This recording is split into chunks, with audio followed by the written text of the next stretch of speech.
Bonsoir. Alors c'est surtout un honneur et un plaisir pour moi d'être ici. Alors sur cette île qui est objectivement hospitalière, toute personne qui vient ici, même de l'autre bout du monde, se rend compte tout de suite que nous sommes dans une terre qui est faite pour l'être humain. On n'est pas ici dans un endroit où il faut se surcouvrir, ou au contraire il fait trop chaud, ou au contraire où les gens sont naturellement malveillants. On est sur une terre où on sent que on peut peut-être plus facilement que dans beaucoup d'endroits être en harmonie avec cette nature qui est la nôtre. Les oiseaux qui sont là participent aussi ce soir à notre échange. Et moi, je suis très sensible à cela. Donc voilà, je suis heureux d'être là aussi parce que la Martinique, c'est évidemment une terre qui parle à mon ADN. Il y a sans doute quelque chose qui n'est pas forcément explicable, même si, comme moi, on aime les mots et on aime mettre des mots sur les choses. Il y a aussi des choses qui nous dépassent. Et il y a un bien-être, moi, dès que je foule le sol martiniquais, et je suis très heureux d'avoir ce temps d'échange avec vous, un temps d'échange qui me nourrit moi aussi. J'étais ce matin à la rencontre de lycéens et on a passé un moment très intéressant d'échange. Et donc voilà, je suis ravi d'être là avec vous deux.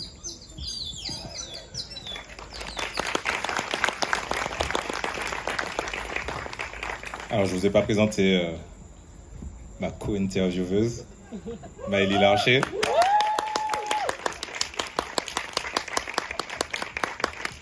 Merci. Harry, t'es prêt? Je crois. Let's go. Harry, est-ce que tu peux nous définir ce qu'est le journalisme? Alors, le journalisme, c'est un métier qui nécessite donc une formation pour apprendre à hiérarchiser et à traiter l'information. Et c'est un métier qui est très important aujourd'hui dans une société où la donnée, la data, est partout, sur nos téléphones, sur des chaînes d'information en continu. On est en permanence submergé de data, dont certaines sont des informations et d'autres n'en sont pas. Et on ne sait pas toujours faire la différence. Parce qu'encore une fois, l'information, ça va être un fait, un événement ou une déclaration qui va faire l'objet d'un traitement par un professionnel qui a reçu une formation, qui a des outils et qui a une éthique. Et ça, c'est très important parce qu'aujourd'hui, on a, notamment sur les réseaux sociaux, un mélange de choses qui sont de l'ordre de l'information, qui ont fait l'objet de ce traitement, et des choses qui ne sont pas de l'ordre de l'information, mais qui sont de l'ordre du déclaratif, de la déclaration, de l'affirmation, et qui ont parfois des objectifs et des enjeux qui sont pas le simple fait d'informer les gens, mais qui sont le fait de conduire les gens qui lisent à penser, à prendre position, telle ou telle position. Tu parlais de la figure du journaliste qui a longtemps été un homme blanc en costume. Toi, en 2006, tu deviens le Joker de PPDA. Premier journaliste noir sur une chaîne aux 20h, sur une chaîne de grande audience. Comment tu as accueilli un peu l'étiquette du premier journaliste noir? Pression ou bien... Alors pression, évidemment pression. Quand vous présentez un journal comme le 20h, vous savez qu'il y a des millions de personnes qui vont vous regarder.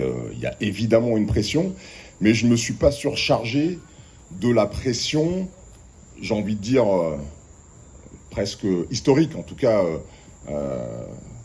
qui marquait un changement, qui est d'être le premier noir aux 20h. J'étais juste un journaliste assez jeune qui devait présenter le journal le plus regardé d'Europe, et cet aspect-là, qui était déjà assez lourd pour moi, a constitué mon seul enjeu à ce moment-là. Alors je savais évidemment que cette question de ma couleur de peau est un élément qui allait faire date, et est un élément qui allait faire du bien, j'espérais, et j'ai plutôt eu raison à la plupart des gens, et qui allait indisposer certaines personnes, qui n'ont pas manqué d'ailleurs de se manifester à l'époque. Mais je me suis vraiment détaché de ça, et j'ai vraiment voulu vivre la chose de la façon la plus professionnelle possible. Alors j'ai été très entouré quand je suis arrivé aux 20h, dans les chaînes comme TF1, quand un petit nouveau arrive et qu'il a à incarner la case la plus précieuse de l'antenne, évidemment on le met à l'aise. Et j'ai été vraiment très bien accueilli, très bien entouré quand je suis arrivé dans cette chaîne, ce qui m'a permis de faire mon premier JT avec la pression d'une première, évidemment, mais le confort aussi d'une rédaction à vos côtés et au service de ce journal. Et vous êtes l'un des maillons d'une chaîne extrêmement impressionnante, extrêmement organisée, extrêmement professionnelle, qui fait que tout le poids ne repose pas que sur vos épaules. Et donc voilà, c'est plutôt, ce sont des éléments qui permettent de gérer la pression et le stress de ce moment-là. Après, évidemment, depuis ce moment-là, donc depuis le mois de juillet 2006, j'ai envie de dire toutes les semaines, j'ai des témoignages de gens qui me disent à quel point ça a été important pour eux, et j'ai même l'impression que parfois ça a été vécu plus intensément par ceux qui étaient de l'autre côté du poste que par moi. Qui se disaient j'espère qu'il va pas trébucher, j'espère qu'il va pas dire de bêtises, j'espère que... Voilà. Et c'est vrai que j'ai régulièrement, et aujourd'hui, puisque ça date quand même, hein, ça fait maintenant 16 ans que je suis à l'antenne de TF1, j'ai des jeunes journalistes que je rencontre qui m'ont dit je suis devenu journaliste en partie, et j'ai assumé ma vocation en partie parce que je vous ai vu ce jour-là à la télévision, et c'est quelque chose qui est évidemment pour moi très important et qui me fait énormément plaisir. Ça fait partie des choses que j'assume complètement, même si à l'époque je me suis encore une fois déchargé de cet aspect-là des choses. On en parlait hier, peu de temps avant toi, on avait Audrey Pulvar sur France 3, Christine Kelly sur LCI, ça fait déjà 16 ans. Est-ce que tu penses que maintenant, quand on regarde le PAF, donc le paysage audiovisuel français, est-ce que tu trouves qu'on a fait des progrès ? Alors, je pense que le progrès principal, c'est que ce fait s'est normalisé. C'est-à-dire qu'aujourd'hui, il y a assez peu de doutes sur le fait qu'un journaliste noir soit capable de présenter un JT au moins aussi bien qu'un journaliste blanc. Donc ça, c'est un progrès manifeste, un progrès dans les esprits. Maintenant, dans les faits, y a Karine Bache-Régis, qui est joker du JT de France 2. Il faut savoir que les places sont extrêmement rares et que il faut pas non plus espérer avoir tous les jours à l'antenne un journaliste noir. C'est-à-dire que sur les milliers de journalistes que compte la France, il n'y en a qu'une petite dizaine qui ont la chance de faire les journaux semaine et week-end. C'est quelque chose qu'il faut savoir mesurer. Maintenant, ce qui me semble important, c'est qu'effectivement dans les rédactions et notamment dans les chaînes d'infos continues, il y a de plus en plus de diversité à l'antenne, mais aussi derrière.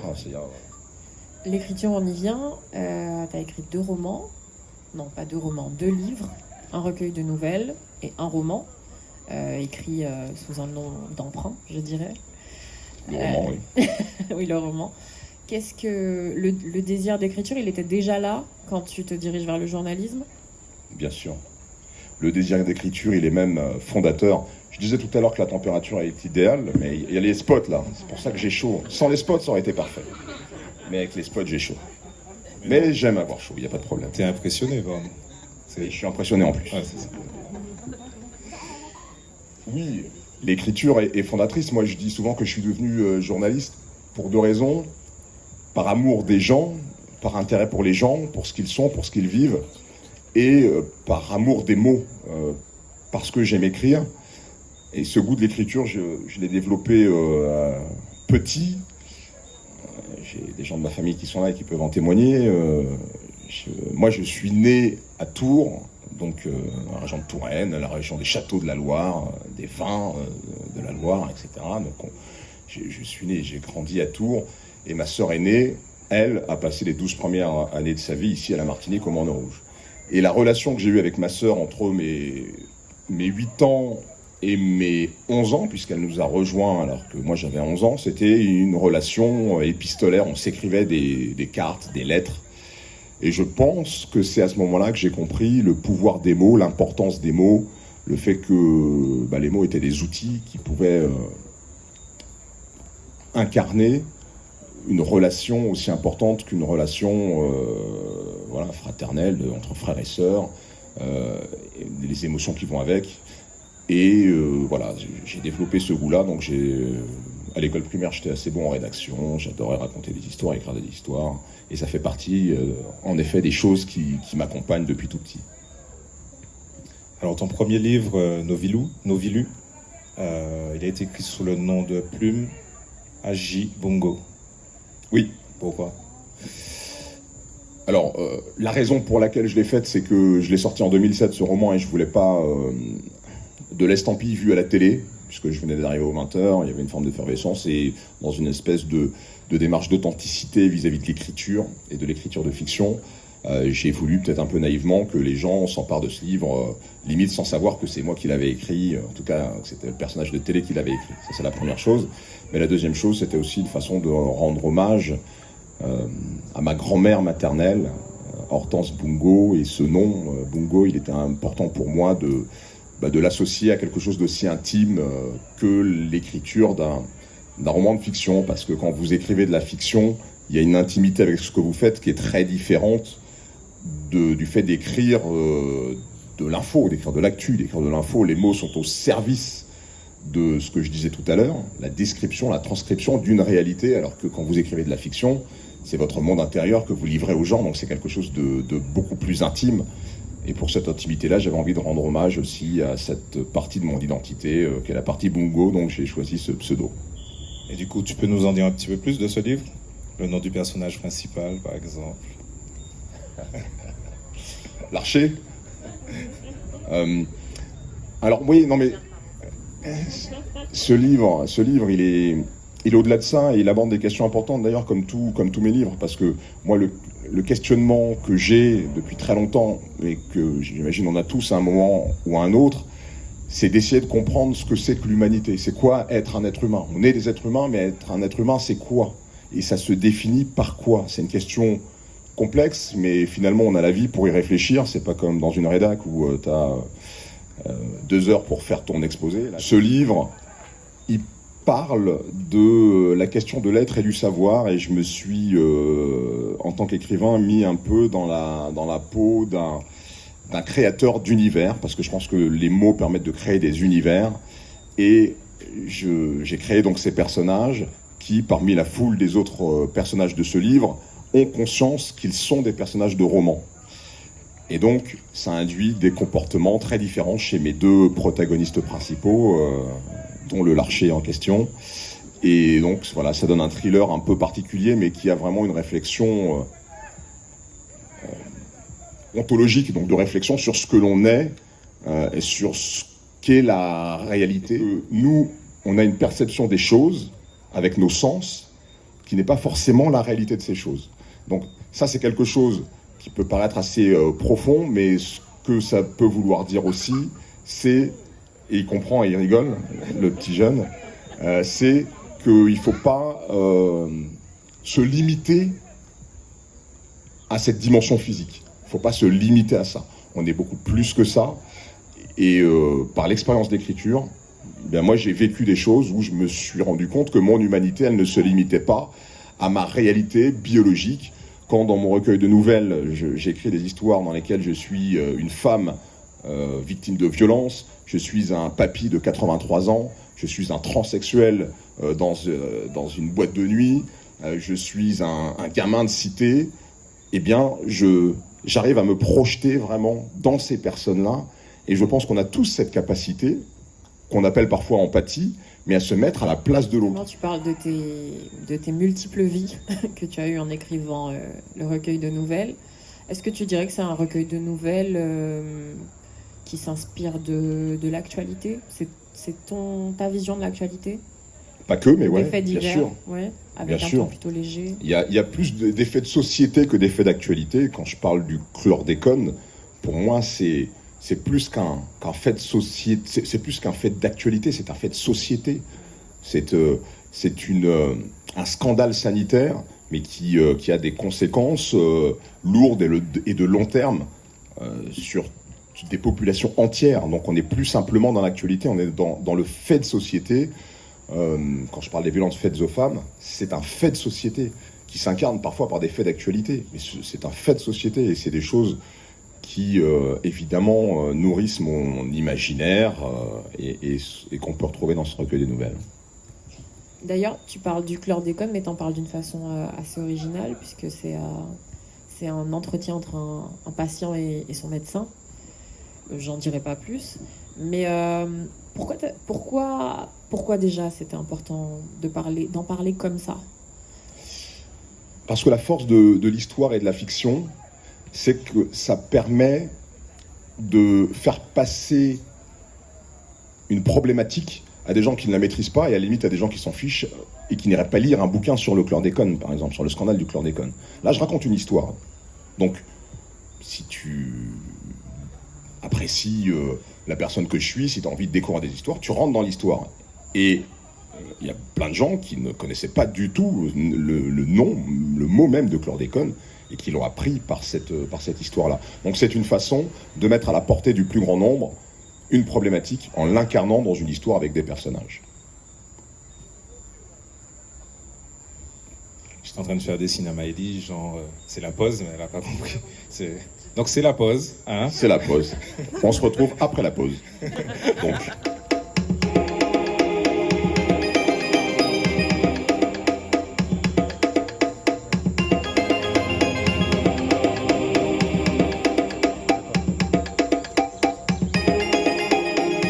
Il faudra que tout le monde recommence à planter quelque chose dans ce pays, quoi. Ne pas vivre toujours de ce qui vient de l'extérieur, de planter des arbres, de planter des mangos, de planter des avocatiers.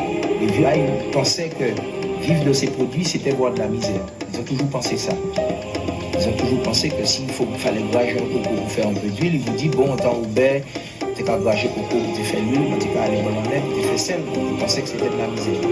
Et la misère, maintenant, il est là parce qu'il faut beaucoup d'argent. Il faudra bien un jour qu'on puisse vivre dans la Martinique avec les produits qu'on a. Et donc je dis que le tambour, ça donne de la force, c'est presque un esprit, c'est une force vibratoire très puissante, positive, qui donne de la force, qui régénère les cellules, qui, quand on entend le tambour, ça fait vibrer le corps, et l'esprit même qui est dans le corps, il commence à animer le corps d'une autre manière. Ouais, tambour. Voici en les moments senti chalet derrière, chalet désiré au long de la soie, c'est l'ensemble pour moi. Construit au fruit en placement caille dans petit moment là autant de voix moi. On fait communiquer de la forme énergie, vibration, lumière. Les grands hommes qui des amours des femmes, on fait l'esprit vivant encore. Jouez moi loin maman sans mettre. Mettre nèg.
Moi, envie de manger d'achille.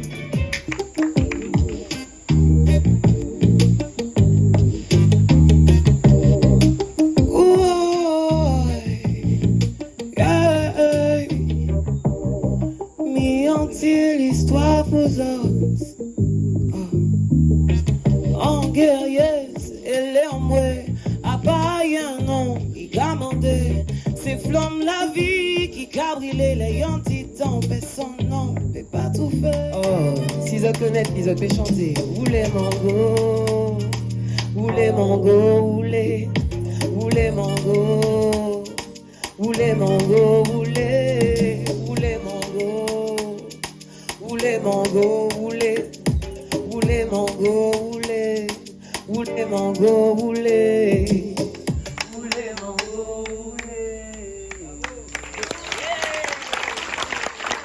Merci, franchement une belle chorale, pas très motivée, on est venu ici pour discuter, ça se voit, mais vous avez fait le taf les gars, vraiment je suis très très fière de vous, merci beaucoup pour votre soutien. Bien, merci beaucoup, effectivement on essaye de faire de la musique électronique avec des sonorités caribéennes et effectivement avec Malaika qui est un peu barré comme vous l'avez vu. On fait des choses un peu expérimentales qui vont arriver bientôt. Donc restez avec nous, suivez-nous et c'est pour bientôt. Merci à vous en tout cas. Passez une bonne soirée, à bientôt. Malaika. Maintenant j'ai Dachine. Donc moi les kai Guagua, vous autres connaissez Guagua, moi aller m'en prendre Dachine moi kai Guagua et puis en chacha rognon. Oui. Donc en fait là tu viens de tuer notre truc. On voulait pourquoi tuer? Oui, mais c'était pas maintenant qu'il fallait parler créole, tu vois. Après... Non, on improvise. Parfaite transition, en fait. Parce que dans ton livre Nouvelles d'après 20h, tu as une nouvelle qui est écrite en créole qui s'appelle Cabandan. Oui. Voilà. Déjà, alors elle est écrite en français et en créole. Donc en créole et en français. Et en français. Comment ça t'est venu ça? Est-ce que tu peux répondre en créole, s'il te plaît? Aussi. Martiniquais. Ouais. Notre cas mettait pression, non. Créolement, pas qu'à monter en pilmon, donc qui est voilà, arrêté français pour question ta réponse ta en tout cas. Alors évidemment, comme je le disais tout à l'heure, l'écriture c'est de l'intimité, c'est l'intime. Et pour moi, l'intime, ça passe par le créole. Parce que le créole, moi, je l'entends depuis que je suis gamin. Parce que mes parents parlent créole entre eux, parlent créole à leurs frères et sœurs, à leurs amis, etc. Mais, ayant grandi à Tours, moi, je ne parlais pas le créole avec mes camarades de classe. Je ne parlais pas le créole dans la rue. Et le créole, j'ai vraiment commencé à le parler quand je suis arrivé en 94 à Paris. J'ai travaillé dans une radio qui s'appelait à l'époque Média Tropical, qui est la radio des Antillais de la région parisienne. Et là, j'étais donc avec Polo Assouvi, qui à l'époque était animateur sur Média Tropical, avec Michel Salbo, qui dirige maintenant RCI Guadeloupe, avec Jean-François Saint-Louis aussi, qui est peut-être connu de quelques-uns d'entre vous. Et toutes ces personnalités-là, créolophones, voilà, m'ont permis de vraiment côtoyer le créole, de parler le créole. Et on a même fait des journaux en créole, ce qui nous a amené à l'écrire, alors pas forcément dans les règles syntaxiques qui sont celles qui ont été aujourd'hui mises en place, mais c'est vrai que c'est une musicalité, moi, qui résonne de façon très particulière et que j'aime beaucoup. J'aime l'entendre chanter, j'aime l'entendre parler et l'écrire. On se rend compte et les gens qui liront cette nouvelle Cabandan, le lit en français, verront qu'il y a quand même, c'est la même histoire, exactement la même histoire, mais qu'il y a quand même, dans la façon de l'écrire, dans le rythme d'écriture, une différence. Et si on lit cette nouvelle à voix haute, si on la lit en créole, on ne la lira pas de la même façon en français. Et cette musique du créole, moi, elle me parle et ça fait partie de moi. Et donc j'avais envie aussi de le partager dans ce recueil de nouvelles. Tu as une autre nouvelle qui s'appelle, qui est beaucoup moins... qui est un peu plus tragique, qui s'appelle Désenfantement, qui raconte l'histoire d'un enfant métis qui réalise qu'il est noir, en fait, et qui se confronte inconsciemment au racisme. Est-ce qu'il y a une part d'autobiographie dedans? Dans toutes, il y a une part d'autobiographie, même dans celle, encore une fois, où je suis une femme confrontée à la violence. C'est pas forcément des choses que j'ai vécues, mais c'est des choses dans lesquelles en tant qu'humain, je sais me projeter.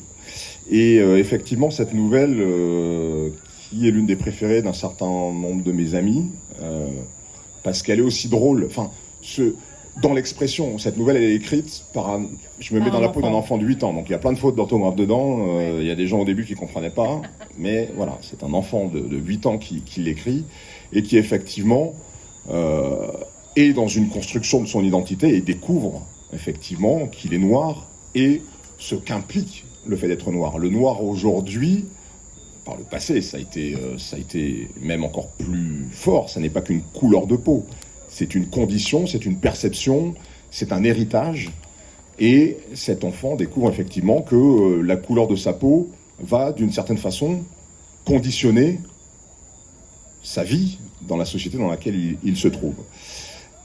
Alors, il y a des choses paradoxales chez tout le monde, et chez moi y compris, c'est que, comme je vous le disais tout à l'heure, je suis convaincu, mais vraiment convaincu, et je le découvre de plus en plus en étudiant justement ce qu'est l'humanité, je suis convaincu que nous ne faisons qu'un, non seulement avec les autres êtres humains, mais aussi avec l'environnement et la nature. Je pense qu'on doit assumer aujourd'hui, dans la République française, d'être une communauté avec son histoire, avec ses particularités, mais qui enrichissent l'ensemble, qui ne sont pas contre l'ensemble et qui l'enrichissent. Je suis un dénonciateur convaincu de l'assimilation, et tous ces gens qui se réclament, qui se disent républicains et qui, sous couvert de républicanisme, je ne sais pas si ça existe, en plus je déteste les mots en isme, je te l'ai déjà dit plusieurs fois, mais bref, qui sous couvert d'un discours républicain vont t'expliquer que tu n'as pas le droit de revendiquer des droits spécifiques, un traitement qui prenne en compte ta spécificité, je pense que ces gens-là n'ont rien compris. Ces gens-là n'ont rien compris. De tout temps, l'humanité s'est faite par la rencontre, par le mélange, par l'évolution, sans nier les racines. Et il n'est pas question ici de nier les racines de tel ou tel pays. Un pays a le droit d'avoir ses racines. La France a le droit d'avoir des racines blanches et chrétiennes, mais la France a une histoire qu'elle a elle-même produite, une histoire qui l'a amenée à aller sur des territoires qui n'étaient pas blancs, qui n'étaient pas chrétiens, une histoire qui l'a amenée à prendre des positions dans ces territoires. Et ces actes-là ont été fondateurs de la société française d'aujourd'hui. Et ça, ils ne peuvent pas le balayer, ils ne peuvent pas le nier. Or, un certain nombre de personnes aujourd'hui sont en train d'essayer de nier ça. Ils parlent de grands placements, tant de conneries qui n'ont aucun sens, mais qui instillent de la peur chez les gens, qui instillent de la peur, et la peur, c'est la plus mauvaise des conseillères. La peur et la frustration, c'est les plus mauvais carburants qui existent. C'est ce qui amène aux pires barbaries. Donc voilà, je suis dans une position un peu ambivalente, où en même temps, l'idée, c'est de dire le vivre ensemble, il est possible, il est même indispensable, puisque la mondialisation a fait, et glissant, j'avais théorisé très tôt, le fait qu'on est dans un monde en créolisation, on est dans un monde en métissage, on est dans un monde où les gens vont se croiser de plus en plus, vont se rencontrer de plus en plus, vont vivre les uns à côté des autres. Donc si on est incapable d'accepter la différence, ça va être un vrai problème. Et donc aujourd'hui, il faut à la fois admettre cette idée-là, mais dire que ça doit passer par le respect des spécificités, voire des communautés et du fait communautaire. On était au lycée à Cajou 2 ce matin, et tu parlais de frustration, et il y a un monsieur qui était très frustré. Il t'a dit, Harry, pas viré, parce que toutes les femmes, c'est toi qui... Tu dois soumettre ça ou pas? Non. Ok. Alors la question c'est, qu'est-ce que ça fait d'être un sexe symbole?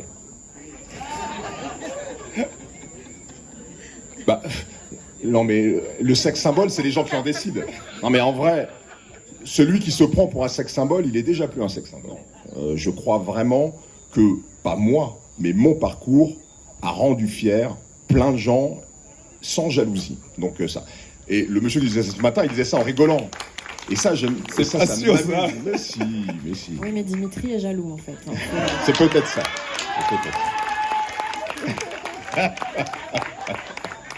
Enfin, bref, on va voir. Et non, mais voilà. Après cette question-là, pour moi, elle est vite tranchée. Je préfère entendre que je suis un sexe symbole plutôt que l'inverse. Maintenant, j'en fais vraiment pas une affaire d'État. C'est pas quelque chose qui, chez moi, enfin, je me prends pas pour ce que je ne suis pas. Voilà, moi, je connais mes qualités et mes défauts. J'essaie de cacher mes défauts. Tant mieux si vous ne les voyez pas. Il y a des gens qui les voient et qui, bon, voilà, tout va bien. Alors, à la suite de ta décoration de la Légion d'honneur, tu as écrit une tribune, Le Mur. Tu y parles de révolution douce, d'assimilation, etc., etc. Mais est-ce que, intrinsèquement, la révolution n'est pas violente? Ça, c'est une très bonne question, mon cher Dimitri. Ah, au moins ça. Applaudissez.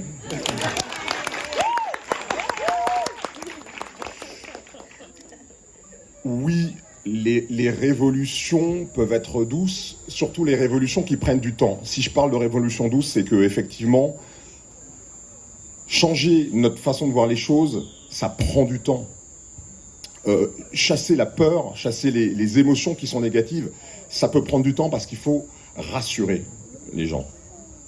Moi, par exemple, quand je rencontre des personnes, des Français blancs qui vont avoir des votes extrêmes, vont voter Zemmour, Le Pen... Ah mince, j'ai dit un gros mot. Non, mais je prends toujours le temps de discuter avec les gens et je ne fais jamais de procès d'intention. Et je pense que dans la proportion, et évidemment, ça s'est vérifié aux dernières élections, y compris en Martinique, et en Guadeloupe et en Guyane, la proportion des gens qui votent pour ces extrêmes, mais qui le font parce qu'ils sont racistes et parce qu'ils veulent se débarrasser de gens qui ne correspondent pas à leur vision de la France, en l'occurrence, c'est une minorité. Les gens, ils votent surtout pour ces partis-là parce qu'ils sont frustrés, parce qu'ils sont en colère, parce qu'ils ont envie d'exprimer leur défiance. Et donc, l'avantage de ça, c'est qu'en parlant avec les gens, on peut changer les choses et on peut changer ce vote.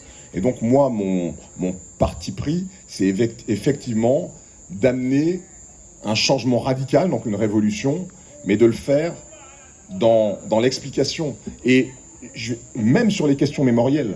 C'est-à-dire, par exemple, si moi, je veux amener un blanc à comprendre que la traite négrière, que l'esclavage sont des crimes horribles contre l'humanité, si je veux qu'il partage ma douleur par rapport à ces épisodes-là de l'histoire, si je veux que le 10 mai, les Français aient une pensée, ne serait-ce qu'une pensée, pour cette horreur-là, je ne peux pas aller le voir en lui disant « Tes ancêtres ont fait ça à mes ancêtres. Regarde les photos, regarde les images. » Je ne peux pas faire ça.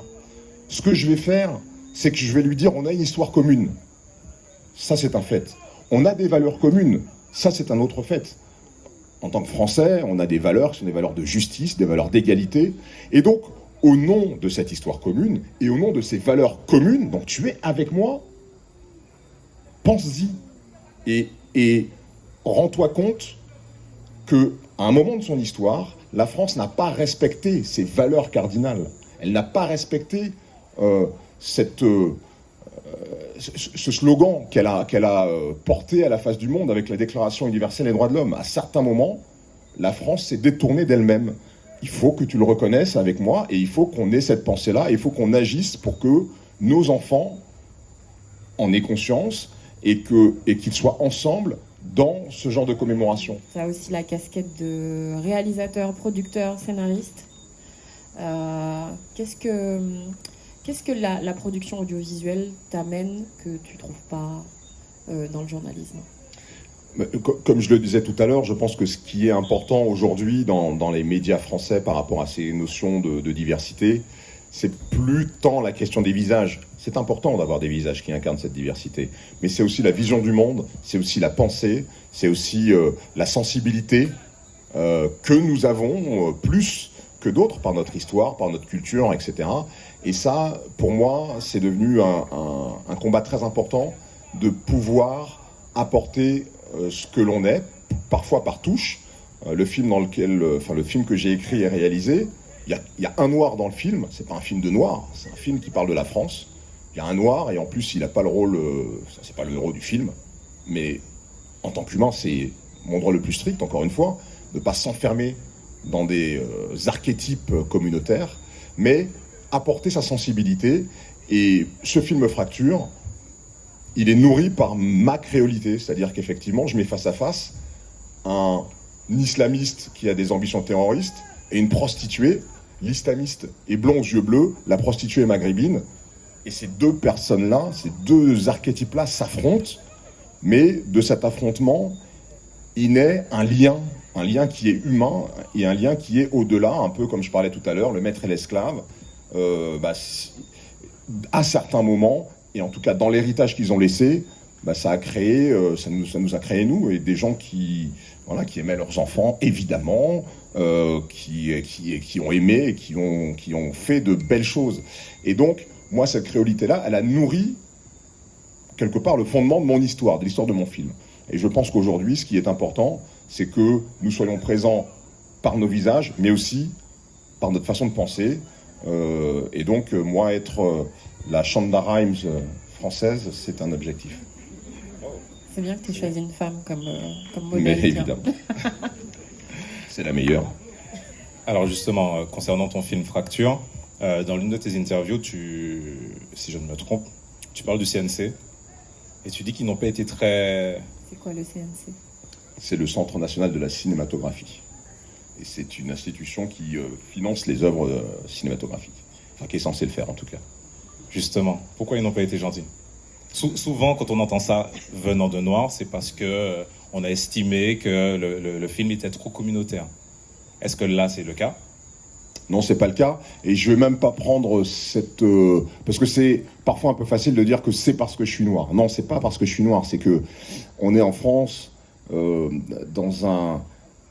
une société où la légitimité, elle est difficile à avoir. C'est-à-dire que si vous n'avez pas fait le bon parcours et si vous n'avez pas les bons diplômes, c'est très difficile d'être légitime, notamment aux yeux des institutions qui encadrent, en l'occurrence, le cinéma.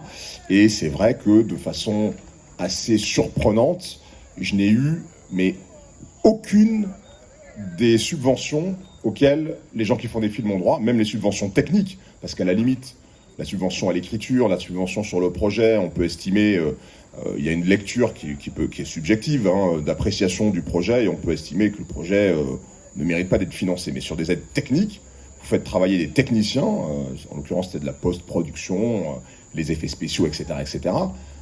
Là, il y a des aides qui sont quasi automatiques, et je ne les ai pas eues, donc ça m'a un peu interrogé, mais j'en ai nourri aucune frustration, parce que je pense que de façon générale, il faut éviter de s'enfermer là-dedans et d'être dans la rancune et la frustration. Ça ne sert à rien, ça ne fait pas avancer les choses. Je l'ai juste noté et signalé, mais ce que ça me permet de dire, notamment aux personnes auxquelles j'ai à faire face et qui me demandent parfois comment on fait pour réussir, etc., je veux juste dire qu'il faut de la détermination et que rien n'est simple pour personne. Pour moi, faire ce film, ça a été un chemin de croix que j'ai kiffé. Je suis pas sadomaso, mais ce que m'a apporté cette aventure cinématographique est éminemment plus important que ce que ça m'a coûté. Donc ça a été dur, ça a été compliqué, mais je suis fier d'être allé au bout.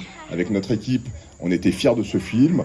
On a fait des festivals, on a même eu un prix dans un festival à New York, pas en France, comme c'est bizarre, mais en tout cas, on a eu un prix dans un festival à New York. On était à Cannes, on a monté les marches de Cannes avec ce film, et donc on est super fiers de ça, malgré tout ce que ça nous a coûté, ça m'a coûté, et tout ça, finalement, au final, est insignifiant. On va terminer la rencontre. Alors, il y a des jeunes du Lecta de Coirivaille et de l'association Bois Viré qui souhaitent te faire un cadeau. Alors... Ah mais oui, ils vont faire la transmanche au mois de juin, là.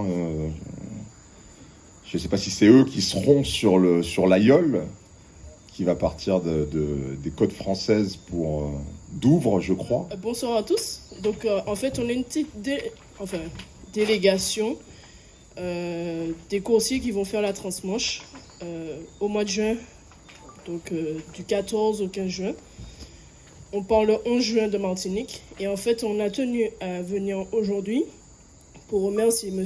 Harry Roselmack, car c'est grâce à lui que normalement TF1 pourra nous filmer. Donc on sera sans doute en direct. On ne sait pas encore exactement comment ça va se dérouler, mais voilà.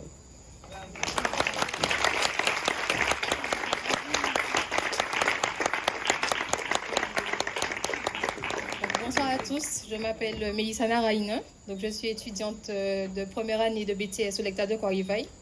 Et voilà, c'est une opportunité pour nous de pouvoir valoriser notre richesse, qui est l'aïeul. C'est un sport qui est souvent masculin. Et Laura et moi, nous sommes les 2 filles de l'association qui partons aussi en étant coursières pour faire la traversée. Bonsoir à tous, je suis Christopher Moncoq, je suis en 2e année de BTS au Lecta de Croix-Rivaille. Et ce projet me tient extrêmement à cœur. C'est un beau projet, traverser la Manche, c'est une première. Et c'est pas ce petit groupe seulement, c'est nous, c'est toute la Martinique qui va traverser la Manche quand on sera sur cette fiole. C'est la Martinique qui sera sur cette fiole. Et j'ai envie de vous dire de nous soutenir, de nous aider, parce que ça nous fait extrêmement plaisir. Et n'hésitez pas à nous suivre aussi sur Instagram, sur Facebook, c'est Transmanche Martinique. Voilà, Transmanche Fiole Martinique. Bravo à vous, bravo à eux. Quand Christophe Dédé et l'équipe m'a contacté pour déjà me parler de cette initiative, j'ai trouvé ça super. Ça fait partie de ce dont on parlait tout à l'heure, c'est-à-dire l'apport de la Martinique au patrimoine national, voire mondial, là en l'occurrence, de l'UNESCO, donc c'est magnifique. Et j'ai tout de suite accepté, moi, d'être l'un des visages de soutien à cette initiative. Et effectivement, j'ai donné quelques contacts et on va essayer de faire en sorte que TF1 suive. Je pense que ça le vaut bien, comme dirait l'autre. Maintenant, il faudra voir quels seront les choix de la rédaction, puisque moi, j'en fais plus partie directement. Mais en tout cas, on va faire le maximum de bruit et puisque c'est toute la Martinique, vous l'avez dit, qui sera entre Calais et Douvres, ça risque d'attirer l'attention. Donc bravo à vous.